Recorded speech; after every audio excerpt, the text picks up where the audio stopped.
Hello there, my friends. Welcome to another episode of A Taboo Life, where everyone has a story to tell. I'm your host, Drew Franks, or you can just call me Frank for short, and I want to thank you guys again for listening.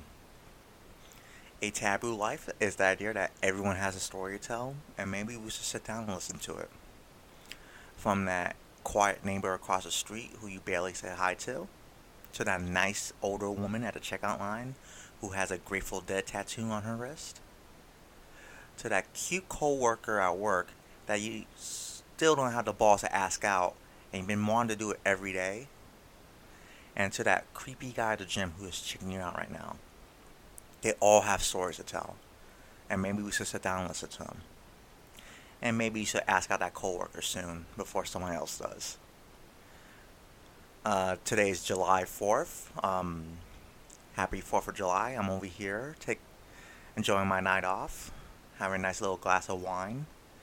And I want to tell you guys a little story about this podcast. Um, I've been wanting to do a special episode about homelessness. I encountered a lot of it when I was a cop, and I really do believe that most of homelessness has to do with mental health problems.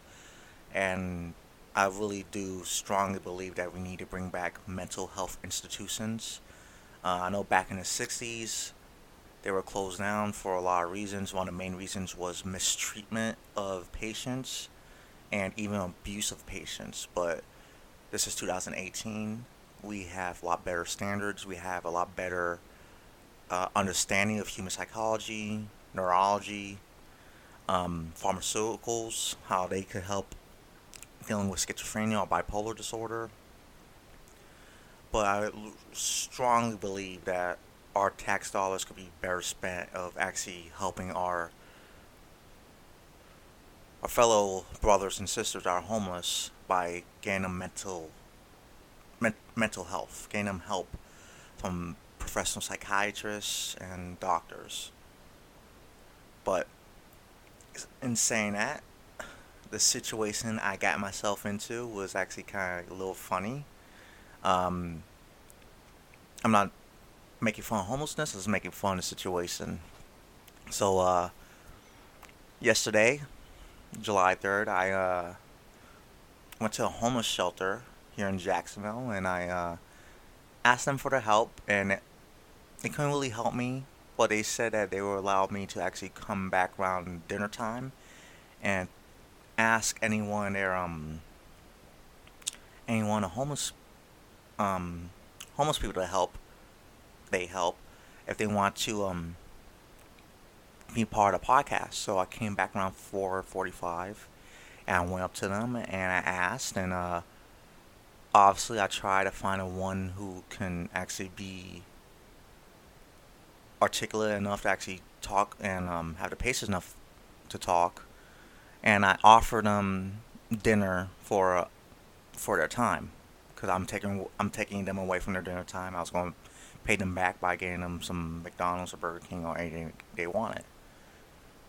So I asked them, and I looked for the less volatile person, and I found Miss Chandra.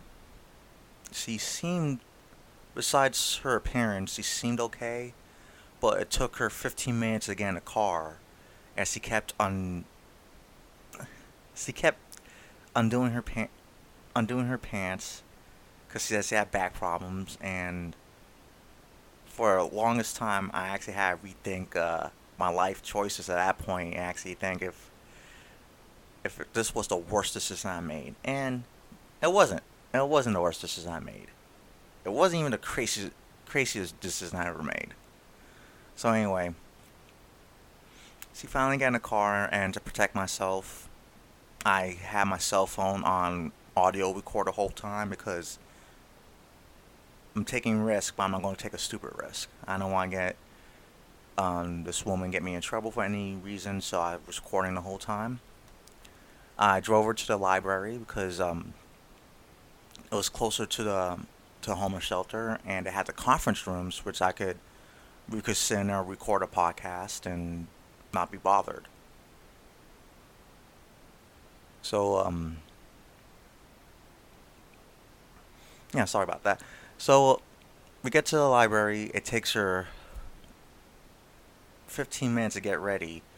She needed to go outside and smoke, and that was fine. So I got the conference room, set up the equipment, and we started doing the podcast. And we had stopped halfway during the podcast because she had stomach issues, had to go to the bathroom, and was gone for 20 minutes. And I thought she left until I was packing up, and she came back in. So at that point, we heard finish the podcast because somebody else had reserved the conference room after us. Go back to my car, and I was going to keep my end of the deal. I was going to take her, buy her some food for for thanking her for giving me her story. It takes her another 15 minutes to get in my car. I'm sitting there, my phone's still on record just in case, and she keeps undoing her shirt right in front of me, and her breasts keep hanging out. I gave her my old jacket. Tell her, like, here, you could keep it, but she keeps undoing her shirt, saying that she needs to get comfortable in the car. And I'm just sitting there. I'm like, okay, we need to hurry up because I actually had to be somewhere, which was kind of a lie. I just wanted to, get her food and go home. So we get her, finally get her inside the car, and as we're pulling out, I see a woman on sitting outside the library talking on the phone and staring at me, and I just knew she called the police.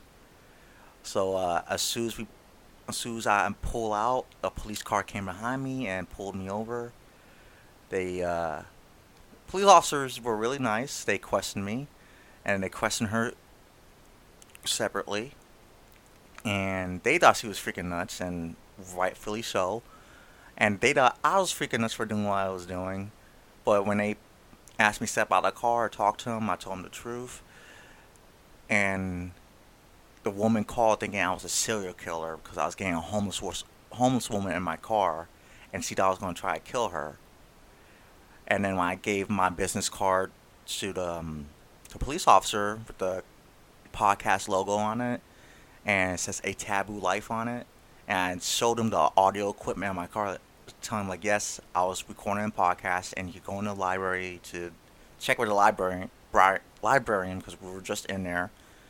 He asked me if I was making a pornography with homeless people because the name A Taboo Life. And I had to say no, definitely not with her. But anyway, police were really nice. The woman did the right thing because she saw something suspicious. She saw a woman kept taking off her shirt right next to my car, a homeless woman. So she was right for calling the police, and the police were completely professional. No arguments there from them. She did anyway. I took her to Walgreens because she didn't want McDonald's, and bought her a pack of cigarettes, 2 packs of hot dogs, and a pack of bread and some soda because that's what she wanted. And then she told me that if I wasn't single, and I am single, I did not correct her there, uh, that she would definitely um, rule my world. Yeah, she said rule my world, meaning what you think it means. So I thanked her, walked away, and just had gone home and washed the smell of cigarettes out of my car. Saying that, it was an interesting situation, but once you guys start listening to the podcast, to her episode, it is a short episode. Um, she does have mental health issues, bipolar disorder. She said, but also too, and you guys will notice it while she's talking. She was paranoid, very paranoid. She thought people were watching her.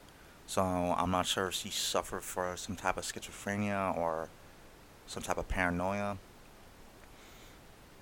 But besides that, I ask you to keep an open mind with what she says and why it's important to don't think as a don't think of a homeless person as a loser. Because yeah, there are people who literally choose to be homeless. And as an ex-cop, we used to call them dog people. These are the people who you see all tatted up and they were dogs, and they travel the country. I am wanting to do another episode on that, so I am looking for an actual dog person to interview. But most of the people you see that are homeless are not losers. They do suffer from a mental health illness. And if anything, if this episode actually reaches someone, I really hope that in the future we could do better by having by reinstating mental health institutions or asylums. Like I said, we're 2018. We've learned a lot over the past 40, 50 years after the institutions were closed. We know how to treat patients better. We know our pharmaceuticals. We have better methods, better ethics. So, yeah, that's my little rant. Here's the episode, and keep an open mind what she says. I know she's talking fast, and sometimes you can't hear what she says because she was standing up the whole time during the episode because she was paranoid. But I think she has some viable things to say. So here's the episode, and here it is.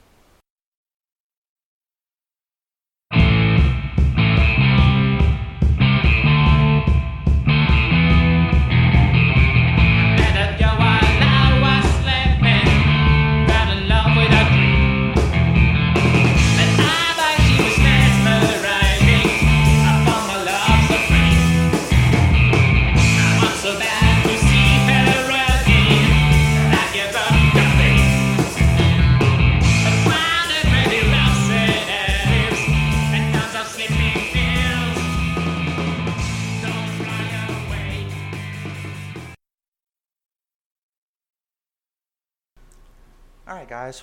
Why don't you introduce yourself? Hi everyone, I'm Chandra Vale Nishu, born and raised in San Diego, California. Excuse me. I came to Jacksonville, Florida in 2001 at the age of 19. Okay. The reason why we're doing this podcast because or this episode specifically, because we're doing episode on homelessness. Okay. So I just want to get your story and how did you get to this point, and also what you do day to day too. So so go ahead, start. Well, I've been homeless for about almost 7 years, and I'm more of homeless by choice because I decided to leave the place I was at because I didn't feel comfortable there. Mm-hmm. I get a Social Security disability check because I have a mental illness, bipolar, and but I did work from the time I was 15 and a half till I was 26. So thankfully I have money that I was able to work at a period of time. I miss working, but I can get a part-time job. It's hard being homeless, in my opinion, because you're around a bunch of people that you don't know, that sometimes you don't communicate well with. And everybody has their own opinions on things, so it's a really great place to become humble and to learn to be kind towards people that you might not consider maybe the type of person you would usually hang out with. Yeah. If that was the case. I'm more of an outgoing person, so I'm the type of person that I can go to anybody and try to get a conversation started. But it's hard being homeless when it's hot. Yeah. You know, because you're out there all day, and it's hard to find air conditioning because you might not have money. Mm-hmm. Or, you're working in the library to look for jobs, or it's also hard when you have children because those children have to have beds and bottles and diapers. Do you have children, or are you just talking in general? I have children. I have a son who's has turned 8, and he lives with his parents. His name is Parker. Mm-hmm. I gave him up for adoption by choice. Okay. That's all I want to bring. Okay, yeah, we can leave it like that. That's fine. I mean, I'm proud of that, and I never really wanted to raise a child, so that's why I did it. And it was out of wedlock. And if I were to have a child, I would want to have a child in wedlock. Mm-hmm. That's just me. So I chose to give him up for adoption and chose him the best parents that I thought he would have. And I got to pick him. So that's good. He's in great company, great hands. And any more questions?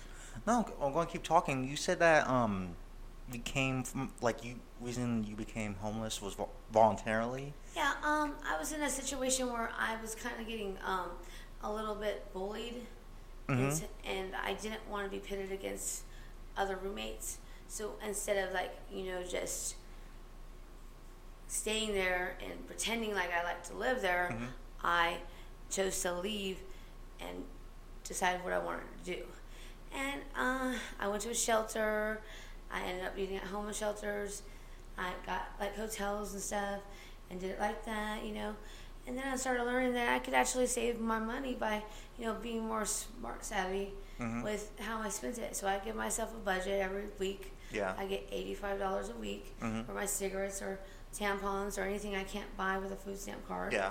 And then I get enough for rent. So I have that saved up. So when I do find a place, I'll have money for rent. Where do you typically sleep? I firsthand typically don't sleep at night, nighttime, because that's the most dangerous time to sleep as a homeless person. The reason I say that is because there's people at night that want to hurt you Yeah. as they go out at night to pray, and they rob anybody, not just homeless people. They'll rob, old ladies or. Who are these people? Are these They're other just homeless hoodlums. people? No, they're Okay. not. They're just hoodlums. That's what they chose to do. Drug addicts maybe, or they need money, or whatever the reason is. They just are doing it for their own accord, not being homeless. A lot of people think homeless people are kind of not smart to be homeless. Mm-hmm. But the thing is, you don't know what their shoes were like to put them in a shelter or to become homeless. Yeah. Because, yes, there are homeless people that have, committed crimes and are still doing so, and are still doing drugs, still doing alcohol. But that's what I call the hopeless homeless. Yeah. That's the one that, regardless of what you ask of him or what you tell him, there's nothing in his mind that's ever going to change. So he's just going to be the way he is. Now, there's the ones that have families, and it might have been a storm, and took their house, and thank God there's a shelter. Because without that, they would have been paying a lot of money out of their savings for a hotel. Or if they didn't have any family, living with them. So there are great things that happen when you are homeless. You meet friends and people that you would never have met in a million years if you had not been homeless. Yeah. And you learn to have humility, and not that I didn't, and you just respect people that you sometimes would assume lived a lifestyle you might not enjoy. Yeah. And it doesn't matter if you don't enjoy rodeos, or if you don't enjoy rap music, or you don't enjoy, skateboarding. There's some common ground. Everybody has something that they enjoy, maybe the same. Mm-hmm. I might like Coke and you might like Pepsi, but we might both like water. Yeah. Yeah. So, you can be, I like to say, when all else fails, agree to disagree and drop it. Yeah. Because, eventually when you keep on fighting, there's never going to be an end. It's like a war. Somebody has to win. But it's not a war with humans, because if you pit against each other, you just have to stand up and take a fall. You're going to win some, you're going to lose some. So it's hard sometimes to be homeless because you're around people every day that are new. And some of them have attitudes because they're homeless and they don't want to be on the streets, and it's hard because they're younger, Mm-hmm. And then some are just very, used to it and obey the system, and not obey the system, but work with it well, Yeah. So, you would be surprised at how many people that are homeless that you would never think are homeless. Well, what would you say is the most? I'm sorry. Let me start my cell phone. Take your time. I'm gonna put this on airplane mode. What would you say is like the most common reason why people are homeless? I think the most common reason for juveniles, when I say juveniles, they're not under 18, but some of them are, is because they have decided that they don't want to listen to their parents, Mm-hmm. and they want to live their own life, and so they're leaving. Is it because they're just rebellious, or is it Yes. because they're coming from a bad home? It could be both. It could be both. Yeah, and of course, a bad home, you want to get away.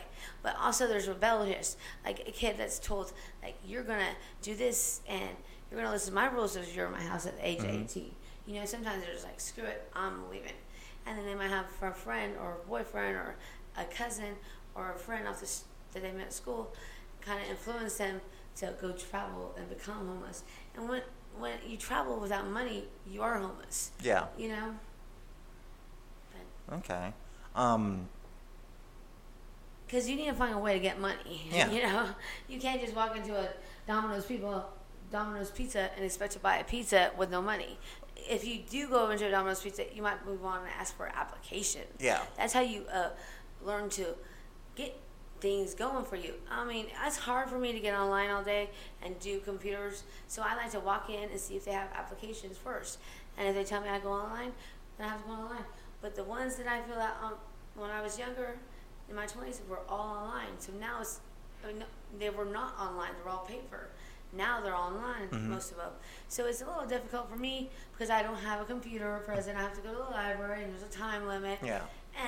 And then if I do go to my mother's house, which excuse me, which I do like once a week, to have lunch with her, then I don't really want to spend time on the computer doing that with. Yeah. When I can be with my mom. So I don't, I'm not trying to make excuses, but I don't like to carry a phone because it's easy access to get robbed. So your mom lives close to here, close to here, my right? mom. And the reason I came to Jacksonville is because my mom, my stepdad, and my little sister. My little sister is going to be 21. My stepdad just died in November, which is her biological father. So my mother had me, my brother, and my sister with all different guys, but she married all of them. Just come a little closer to the mic. Sorry, there we go. That's perfect. There we go. So, how come you don't live with your mother, or? I was arrested for something lame, drug possession, and I'm not saying that you should do it because it's not lame. Don't have it. Don't do that. Crime is a crime, but I mean, I got 90 days in St. Johns County, so I celebrated Thanksgiving, Christmas, and New Year's in county jail, and I wrote my mom and everything, and she had offered in the letter when I wrote her to come stay with her for a little while to get off the streets instead of going to the streets when I got out. Yeah. To get off the streets instead of going on the streets when I got out. Because she knew that I was doing better in jail. I was, she didn't want me to go back on the streets. My mom does not like me to be homeless because she knows I can do better than that. But like it's not about. She's a little bit different than me. She doesn't like to be outside and do things like that. I'm more adventurous. I like to be outside more than I like to be inside. So why do I want to rent a house and pay all the money when I can rent a hotel for a couple nights? Yeah. You know what I'm saying? It's nothing that I don't enjoy it. Like, I think it's advertisement that everybody should be homeless. It's to each their own in anybody's position. Whether you are a bank teller or a professional football player, you choose to be a dentist, or you choose to live in a mansion because you can afford it, or a trailer park. I mean, to each their own, There's some people that don't have very much money, and they get by just fine. So, can you tell us, like, how did you get started in life? Where like, how was your childhood? And I had a pretty nice childhood. My mom was a single mother at certain times. Not a single mother, but like, my dad was out of my life for a little while, and he went to. I don't really want to get into that. Yeah. He died when I was 19, so I didn't really know him. So my brother's dad was like my dad until my brother was born, and then my mom got hit by a car, and she kind of went downhill. But at the same time, she was a drug addict along with the people that she was around. So she was going to NA meetings, and I went with her to NA meetings when I was young. But I think I had a great childhood because I had great grandparents that took me and my brother in when my mom was doing bad and was at rehab and stuff, and decided that they wanted us to stay with them and, give us the opportunity to have things that we might not have had if we were been with our mother. Thank God. My grandma's large church. My grandfather passed away 10 years, almost 11 years ago. His name is Ray Church, and they had my mom, which is the only child they had. So I don't have any cousins or anything. But my childhood wasn't really a childhood with my grandma. I was like in the 8th grade when I moved in with her. So my brother was more younger than me. He's 5 years younger than me. Mm-hmm. So he was a little younger. So he was like, he was raised longer with my grandma because I was 8th, 9th, 10th, 11th, and then 12th grade I left. And like half a year later I went to Jacksonville, Florida. So I graduated. I played water polo. I was on the swim team. I was Wow. swim team manager. I was in swing choir, show choir, Dixie jazz band. I did drama. I went to the dances. I always liked to partake in things. I didn't go to prom because I really wasn't my thing at the time. Uh-huh. You know, I was hanging out with older people because I was older than Yeah. most people because I'm like a year older than most people because I got held back in elementary school. Yeah, the same thing happened to me. Yeah. I got held back. So I was able to hang out with people that were doing, and plus I was a smoker and smoked cigarettes early. Started smoking when I was like, officially buying them when I was like 15. Yeah. And I would go to Mexico all the time. I worked lots of jobs. My first job was Baskin Robbins. My second job was Domino's Pizza. My third job was SeaWorld in San Diego. Mm. And then I worked at like a take and bake pizza. I worked at a Taco Bell. I worked as a telemarketer, which I really liked because I made good money. Yeah. And because they give you bonuses. and serious, man, if you make their things, man, you get good checks. Really? Yeah. For real. Like, you don't make it every time, but when you do, you're set. You're set for a couple months. You know what I'm saying? It's nice. You know, not a lot of people can do it, though. You know, it's like acting, you know. Not everybody can be James Bond. Or not Jackie everybody. Chan. Yeah. Not everybody could be a telemarketer. Exactly. Some people are just shy. They're like, "Hi, would you like to tell?" You know, you're like, "Oh, that's enthusiastic." Anyways, I love my brother, man. He's 5 years younger than me, and I made sure that he had a cool upbringing. I took him to the X Games. I got him to skateboarding. I got him to, you know, doing sports and being around his friends. And I take him to arcade parks, water parks. You know, made sure that he had a good surrounding people that he could have when he grew up. So he had good friends. And then he also had experiences. So he was well-rounded. You know, he wasn't like, I can only do this type of stuff because that's all I know, you know? Did you experiment with drugs when you were younger? No, I only experimented with marijuana. Uh-huh. And I was a pothead for like 15 years. But I gave it up like almost 9 years ago. Okay. So I got tired of smoking it. Yeah. You know, I really wasn't getting anything out of it anymore. And it wasn't like I was like in my 20s, like, you know, hanging out with a group of younger people. You know what I'm saying? Not younger, but my age. But I don't think anything's wrong with the medical marijuana, or I don't judge people that smoke marijuana because I don't think it's that serious, like a hardcore narcotic or something. But I'm more worried about people with alcohol because at the age of 21, they could lose their whole life or drunk driving, you know? Yeah. And that's because they chose to put their keys in the ignition when they know they shouldn't drive, and they could kill somebody else in a car. Yeah. And then it's on them, you know? There's a lot to lose when you're 21 or very young, you know? That's a lot to lose for anyone, you know? Do you remember the first night when you decided to be homeless? Like, what was going through your head? I just wanted to get the hell out of that house. So what was happening in the house? It was just fighting, a lot of fighting going on. Was like arguments. your roommates or something, or? No, yeah, roommates. Mhm. So there was a lot of fighting, and what? Just not fighting like, not knock down fighting. Not knock down, drag out fighting, but it was like a lot of pitting against each other. Like he said, she said this, or he said that, and then you're like, I didn't say that. It was always something coming up about complaints. And I don't like to be in a household, any household, where all I'm going to hear is arguments and fighting or just not getting along, you know? Yeah. So I just took it upon myself to just leave the situation because I thought it was best for me. Okay. And I did get, ended up finding a place in Ocean Bay, and I stayed there for like almost a year. Where? In Ocean Bay. Where's that? It's on the north side. Oh, okay. Yeah. I lived there with a roommate, and I was off the streets for like maybe 9 months, you know. And then a hurricane in September came Irma, Yeah. and it messed up our trailer, so I was homeless again.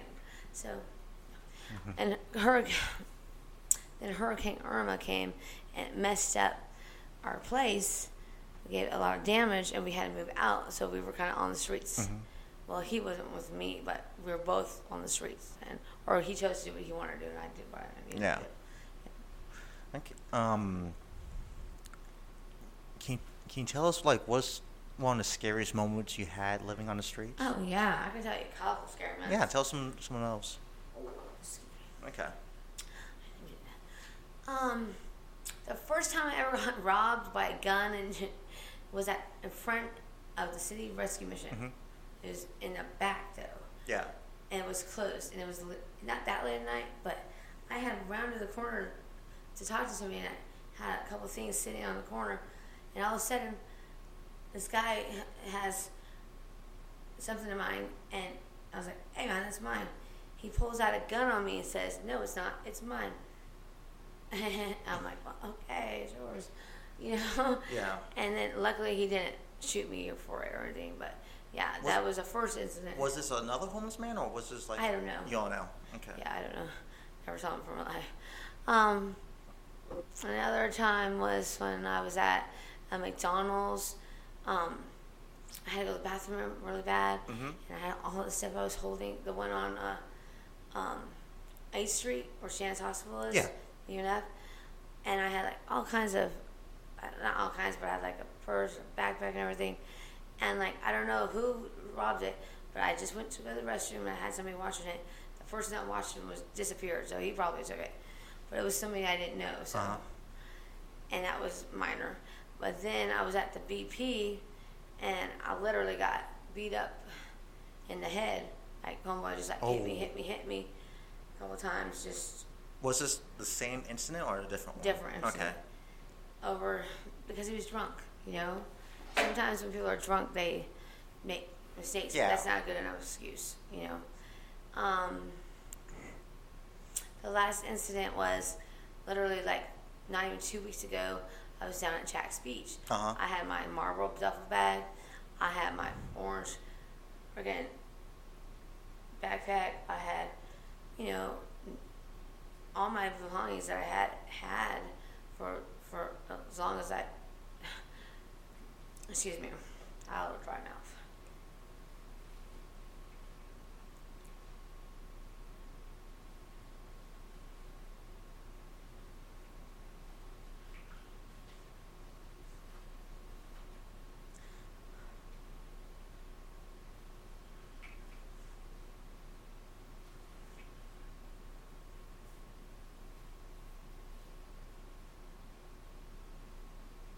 Are you good to continue, or? I'm trying to clear my mouth. Okay. I'm very dry. You can Okay. hear that voice. Yeah, I can hear you. Do you mind if I?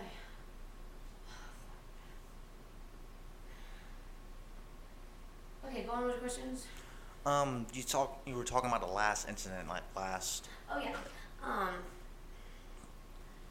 It was at a bus stop Mm-hmm. directly across the street from the ABC Liquor. Yeah. I was heading to go back to downtown, and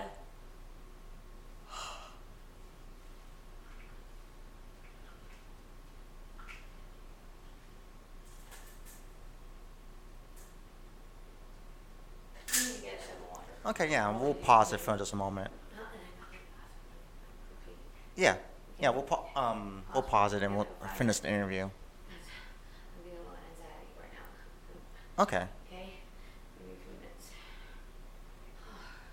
I can feel like people, not people, but I feel comfortable right now. I don't like what I'm wearing.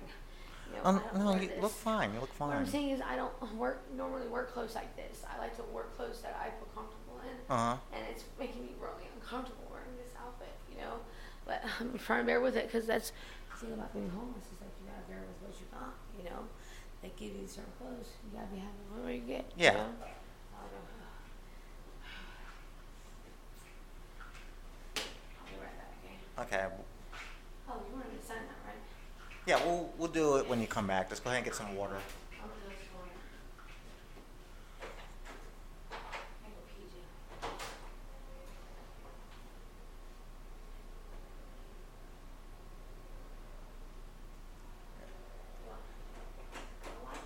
No, you can keep it open. Okay, guys, this may not be the ideal interview. We're at the public library in Jacksonville Beach doing the interview, and she was looking like she was having a little panic attack for a moment while we were talking. So she's going to the bathroom. I typically don't pause during the interview, but I'm going to pause it for a little bit. But before I pause it, just give you guys a heads up that this isn't still a human being. We're talking to another person. She definitely has issues. She mentioned that she's bipolar, but I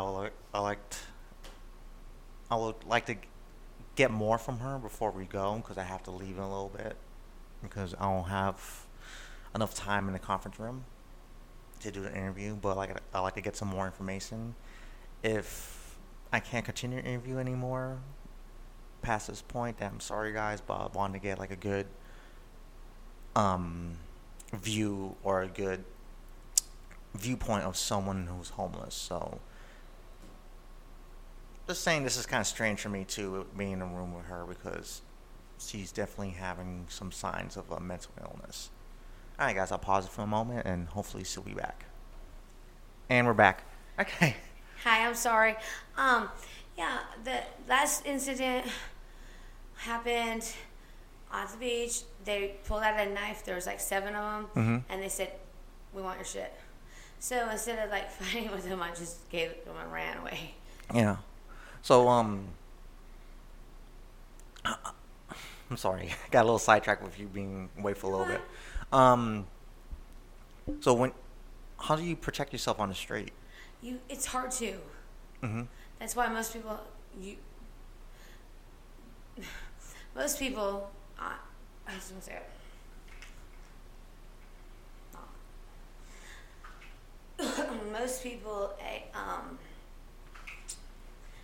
Most people usually have a couple people with them, so they have protection. Yeah. But not a lot of people are like that, and the ones that are by themselves solo, they're easy prey, I should say. Okay. So I think we asked this question before, but we talked about something else, so we got sidetracked. Okay. So, where do you sleep in the summer and where do you sleep in the winter? I don't sleep at night because I like to be up at night because there's crime and I feel safer. But do you sleep during the day? Yeah, usually if I sleep, I'll sleep at a park or a beach. Okay. During the day, it's legal. When you sleep at the beach, do you sleep underneath the? No, I sleep on a towel. On a towel. By myself. You're not worried about getting sunburned? No, if you're sleeping on your back. with some clothes on? With some clothes. I mean, I don't wear bathing suits right now because I really don't got the figure for it. Shorts, something casual. Okay. Nobody has to wear. You don't have to wear a bathing suit on the beach. So you stay up all night and you sleep during the day? When I do sleep, I only have to sleep about 4 hours. That's all the hours I can get. Where do you typically get your food from? Homeless shelters. Homeless shelters? Yeah. Okay. And I got a food stamp card, so I don't get very much on it, but it helps with sodas and stuff. What do you do? What do you do during the winter though, when it's cold? I do the same thing. Same thing, really? Yeah. I don't like sleep. I mean, the only time it's hard for me when I'm homeless is when it's raining. What happens when it's raining? You have to find cover. Yeah. What about during like a hurricane? Well, I was at my parents' house for that. Okay. They called me and wanted my help, so I went and helped them. And you stood there during the hurricane? Yeah, on the hurricane, I was at my mom's house. Yeah. Okay. What would you say is the hardest part of being homeless? 2 things: the stigma of other people's prejudice against them, and also the struggle when you asked about what do you do when it's cold, what do you do when it's hot, Yeah. where do you sleep at, and where do you eat, or where do you sit down and rest at? Or where do you find air conditioner? You know, those things are hard, you know, but people manage it. You know, they have to. What would you say is I'm not sure this is the best way to put it, but what would you say is the best thing about being homeless? For me, it's a blessing being homeless because I'm around people that are not vain. Mm-hmm. Some are vain. Some are vain. But what I'm saying, like, I'm around people that are humble enough to go to a mission and wait in line for food. Go through clothes that are donated and wear them. Yeah. Wear other people's shoes. You know, get things that some people would never want to do. Do you see yourself doing this throughout the rest of your life? Or? Oh, no. I'm just, I'm probably going to move out of state within the year. If I want to stay here for at least 19 years, too. So I'll be 19 here in San Diego and 19 here in Jacksonville. And then I plan on going, I don't know exactly where, either Hawaii, New York, or Las Vegas, or Mexico. Okay. Oh, Mexico sounds fun. It is. I've been there. It's cheaper, too. Yeah, you're right. I can buy a house in Mexico. The dollar goes a longer way. You know that, right? If somebody was in your situation, what would be the best advice you could give them?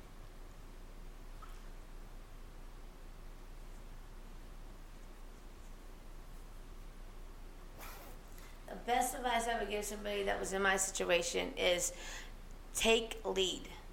What do you mean by that? I mean by this. Oh, I'll be done in a couple minutes. I'll clean out. 1 minute. Okay. All right, we'll finish this interview really fast.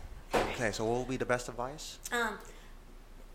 Go to the people in charge of the shelters, the missions, the people in charge. Don't ask people that are homeless to help you do it. You need to go to the people in charge to get the help. They will lead you in the right direction and tell you the right ways to get off the streets. Okay. That's the best advice I can give you. Eat there, shower there, get clothes there, but also get help there. Yeah. All right, guys. I want to thank you, Chandra, for... Oh, wow. Thank you so much, man. What's your name again? Frank. Frank, you're the best. Yeah, thank you for, giving me your time and just helping me with this episode, so I really appreciate it. Thank you for letting me share, because I like to share things. Yeah, I want to get your story. Yeah, that's my story, and I'm sticking to it. You have a good night, man. Thank you. Thank you. All right, guys. Thanks again for listening. It was a short episode, and it's a weird situation I got myself into, but it's not going to be the last, because I am still going to keep doing these little episodes, specifically with people that, you really don't give a second glance to. And I want people to understand these people. I actually want to understand them myself. It's part of the reason I do these episodes. But, well, anyway. Thanks again for listening. Come check out the website, ataboolife.com, where I have articles on there, short stories, poems, because I am that sappy, funny stories, serious stuff, and everything else in between. So, you guys have a great 4th of July. Have a great weekend, and talk to you soon.